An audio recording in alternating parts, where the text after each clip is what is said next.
Τα παιδιά μου έχουν δώσει το ρόλο του μάγειρα. Εντάξει, αφού τρώνε όλο το πιάτο τους και δεν μου λένε κάτι, συνεχίζω εγώ. Και σκέφτομαι μάλιστα όταν γυρίσω πίσω να κάνω καμιά εκπομπή μαγειρικής, ποιος ξέρει.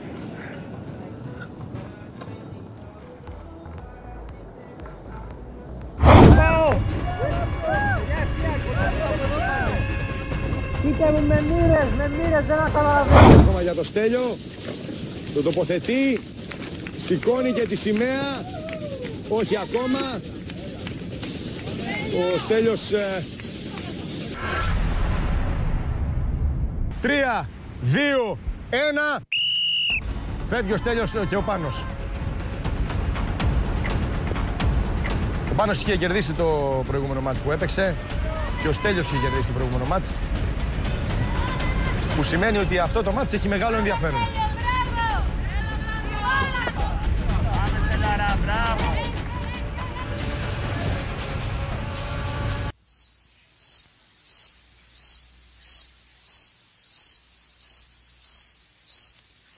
Πάμε Στελάρα, μπράβο!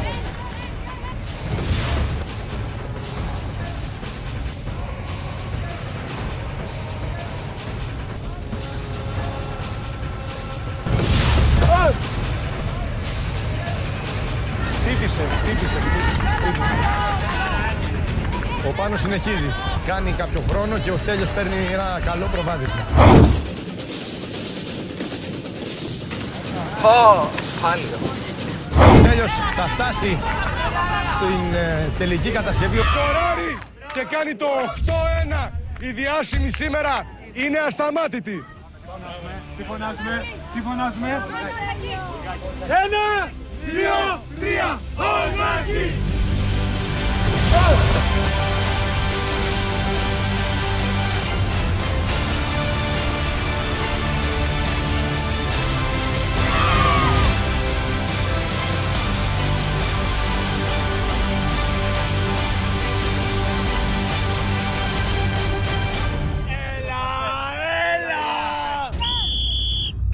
Χτύπησε.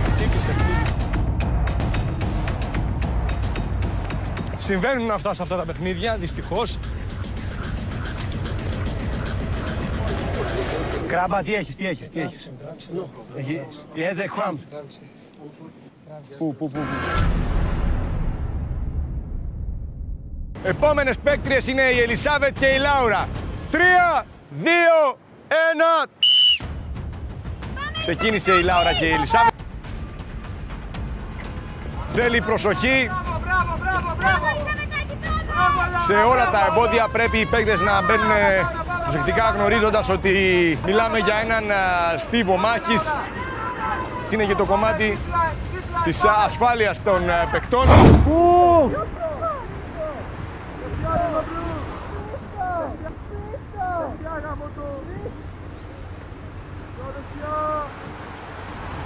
Μέχρι σήμερα δεν είχαμε στον αγωνιστικό τουλάχιστον χώρο κάποιον μεγάλο τραυματισμό. Είχαμε τον Πάνο, αν θυμάστε, τον Αριανίδη, ο οποίος ταλαιπωρούταν για πολύ καιρό με τους τραυματισμούς του.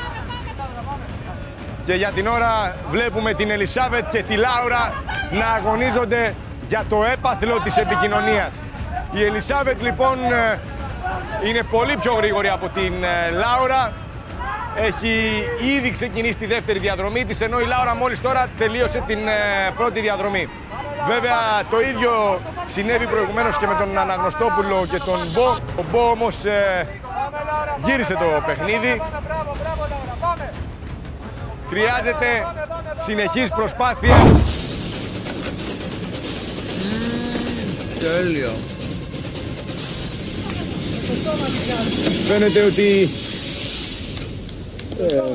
πειράζει τους αντιπάλους του. Τελικό στόχο μέχρι τη λήξη του κάθε αγώνα. Τώρα τη φτάνει και η Λάουρα. Και τώρα είναι θέμα αστοχίας. Άστοχη η Λάουρα. Καμία διαφορά, κανένα προβάδισμα δεν σου εξασφαλίζει τη νίκη μέχρι να λήξει ο αγώνας.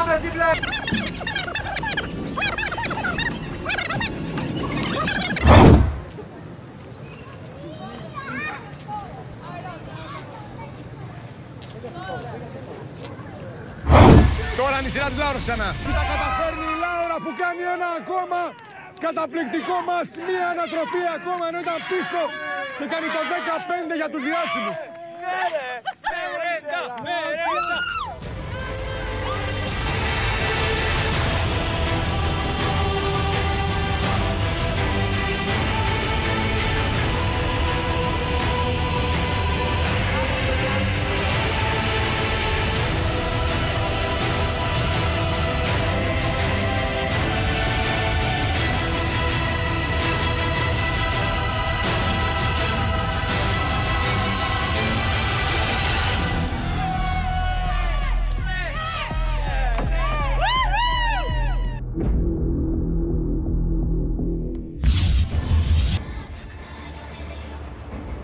Κρυώνει ο άλλος.